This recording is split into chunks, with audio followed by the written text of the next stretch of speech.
This ain't high school, man. You're at a new level here. You have not earned teammate status yet. Who the hell are you? Oh, Jake Bradford. And until you do, you're nobody. Excuse me. Yeah? Bye. Welcome to Glasgow. Congratulations on the film. I Thank you. think you could see by the warmth of their response how well it went down tonight. I'm sure you're all bursting with questions, but until we allow you to unleash them, we'll do the ice-breaking moments. Okay, what's a good icebreaker? What's a good icebreaker? The film obviously is 1980, and I wondered what was 1980 like for you at the time, and how does it feel with 35 years worth of perspective on it? Well, that's really easy for me to answer because you just saw it. it. That was my 1980. I was in college at this time. Almost everything in this movie really happened. In some form. Well, it was really my 2 years of college. It was kind of all the best stuff of 2 years of college, kind of crammed into one long weekend. It was so fun to make this film. You know, it was really magical to go back to a period in your own life with this group of guys who were nowhere near being born at that time. Yeah. And just to kind of recreate this moment, interestingly, I think it was an interesting cultural moment, 1980, and I don't know, I just feel so lucky. We got it made, had a great time doing it. So. But do you feel nostalgic for that period, or do you feel... Not nostalgic, like I wouldn't want to go back there. I wouldn't want to go back to myself at that age, but it was definitely somewhere along the way. Usually when I do movies, I'm kind of exploring something or trying to figure out what I actually think about the subject matter. I usually don't have an answer, and I'm working through something. This one, I always say, it was somewhere in rehearsals when these guys were in the middle of disco dance lessons. I looked up and a wave came over me, and I was like, oh yeah, I really don't have any mixed feelings about this time in my life. It was really fun, That's how much fun they were having. And I was like, yeah, it was a good time, It was, for our country, it was like pre-Reagan, Bush, pre-AIDS, pre-a lot of things. So it was kind of, to me, it looks kind of culturally a transitional moment, I think.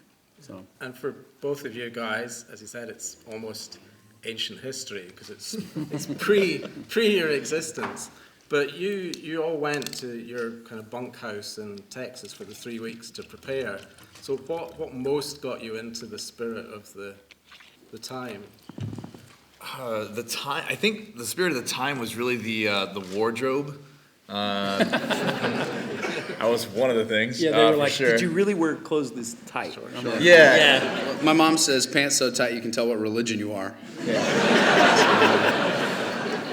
Your mom's got a dirty mind. Yeah, she really does. My mom's actually a Marge the lunch lady. She's right next to the main lunch lady. She made a solid cameo. Good cameo. Yeah, the wardrobe for sure, and then I think the hair, the facial hair, the wigs and everything. It definitely kind of, the first time you walk out in a midriff showing kind of jersey, hair down to here, and a dirty mustache, you really kind of feel like, yeah, this is not there was a whole what I makeup usually do on a test Saturday. On, Tyler's belly button. It's a solid belly button, bro. And he shows it off too much. I think you overplayed your belly button card on this one. I thought I held back too much. I don't know. I'd like to introduce you to the new guys. 2 rules. No booze in this house. Number 2, no girls upstairs in those bedrooms. And Glenn, you had worked with Richard before, didn't you? Yeah, Rick and I worked on Fast Food Nation together. Teenage Glenn. Teenage Glenn. Awkward teenage Glenn with a pink cast. I broke my arm like a little bit before we started shooting that movie, and thank God Rick didn't fire me. He used the cast in the movie. Because everybody was like always hurt in high school. There was always some injury, and he loved it. That's kind of director Rick is. He's like, we can use a cast. Everybody's always injured. I had this big obnoxious pink cast. I got the whole crew and cast to sign it. It was great. So I don't think it helped me get this job. I don't think there was any affinity for me. I think I had to. You had to earn it. I think just because we worked together 10 years ago meant nothing. Yeah, nothing. In fact, it worked against you. I felt that. I felt like there was a little bit like he's like, I hated this kid 10 years ago. This guy was hate a him now. total little twit back Yeah. then. What is he now? Look at him. You didn't turn up with a pink cast seeking sympathy. That's like- No, I healed up in that decade. They say the devil's in the detail. What did you maybe obsess about most in terms of what you wanted to get right? I mean, the clothes, the Everything. facial hair, the mullets, You the have to music, obsess the about- waterbed, the... Everything, Yeah. every little detail. You can't go wrong on any of them, you know, everything. Wardrobe, music, you just want to try to get it all exactly right. And I'm working with a crew, a lot of my art department, I'm older than them, so they didn't really, you know, they would try something, I'm like, no, you know.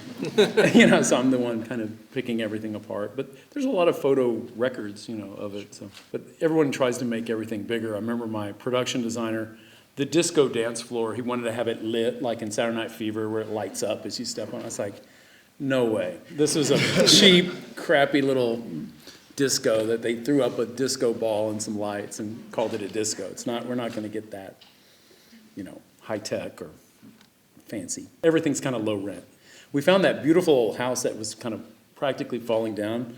All those stains, and I mean, no one had lived in that house for a while. Wasn't it full of bees when we got there? Yeah, there had been bees in a wall. There was honey dripping out of the thing. There was like, you know, hundreds of thousands of bees were in the wall.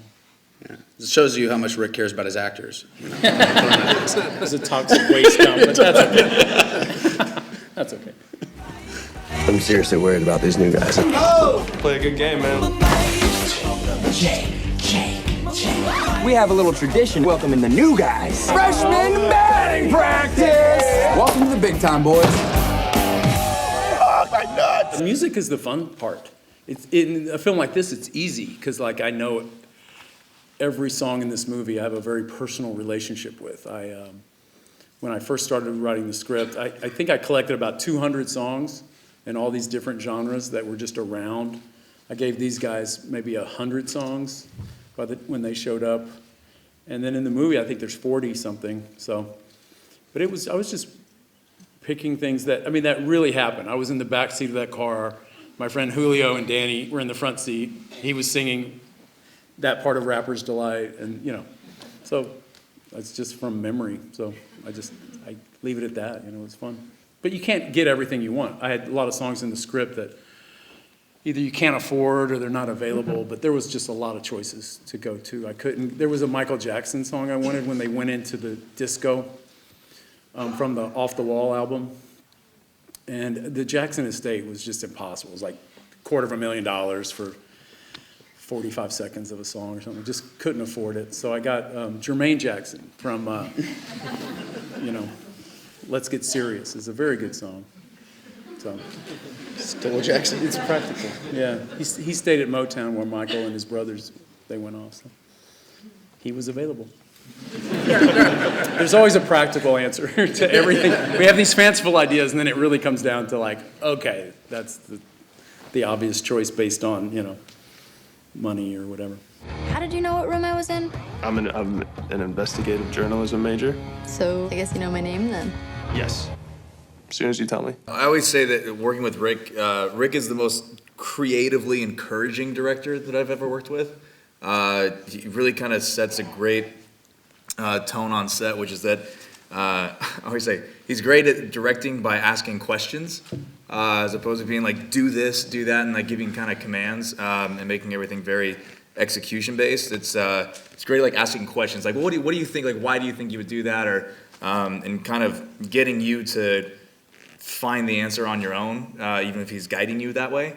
So it constantly is encouraging you to develop and evolve into like the life of the character and find things, and I felt he did that with everybody on set, and it was it's a trust that builds up with him, and also it's a confidence that builds up in yourself because you feel more free to take risks and try things and take chances, knowing that you're not going to be condemned or fired for having a bad take. So that's always, Although it's Rick always was nice. convinced that he was going to have to fire one of us. He was. He thought there was going to be an asshole in the group. There's usually one. I was looking for him, but he never. Yeah, Rick's incredibly collaborative, and you never feel the pressure. Sometimes you feel pressure on set to perform or be good. And I never felt like that. We got it all out on rehearsal, so there was never. And he's also a very zen guy. Like we were at his ranch and we were talking to him, and a bird landed on his shoulder. It was just like, it's like mind blowing. He's like the Snow White of directors. And just talks to the squirrels. It perched there for a while. It too. does. It didn't just like land and take off. Like it hung out with him for like a half hour. No, and I tried to let the guys know. Like half the guys in this movie have never acted before, which is incredible. The performances that he got out of the total rookies. I mean, these guys are all going to go on to do huge things, but I let them know that this is not how it usually works, that this was a very, very special experience, and it's only downhill from here. You usually feel like a talking prop, and on this one, you really felt like you were got to be part of something special and contribute to it. And it's wonderful working with a young cast who's not jaded yet. Like the quality you mentioned about asking questions and finding a character. 78-year-old Shirley MacLaine hated that in me. She's like, so do you know what you want? I go, yeah, well, Shirley, here's the, I do that. And she's like, just tell me what you want. And I'm like, I want you to find this character. And, you tell Shirley, she's been her 7th decade of acting in movies, and she just, she even at the end, I say, I don't know. When she asked me a direct question, I'm like, I don't know, what do you think? But I kind of do know, and I'm trying to steer her, to whatever degree. But she said this thing, I redefined the meaning of I don't know, or something, because she was looking to fight, actually. I'm pretty non-confrontational, but she's like, oh, you want that? Well, I want something else. Let's have it out. And I was like, I wouldn't take the bait. So actors are just different. Everybody needs something different. But a big ensemble like this, it throws, if you have like one big star part, or there's a natural hierarchy, can't help but evolve. Number one on the call sheet, as they say. So every film's different. I think when I have a film with less people and a lot of supporting actors, it's sometimes a bigger challenge to create that vibe. But this was wonderful because it was one team with one goal, and everybody got along so well. And I don't know, every film's different, but this was especially cool, because the guys were so great. It's about finding out who you are. You gotta tune in, man. Do you guys want to try a little telepathic stuff? Do it. Lock in. What am I thinking about? Baseball. Having a tail. Cereal. Just think about sharks. Sharks have tails. That's a good point. I wish I had a tail. Yeah. That'd be awesome.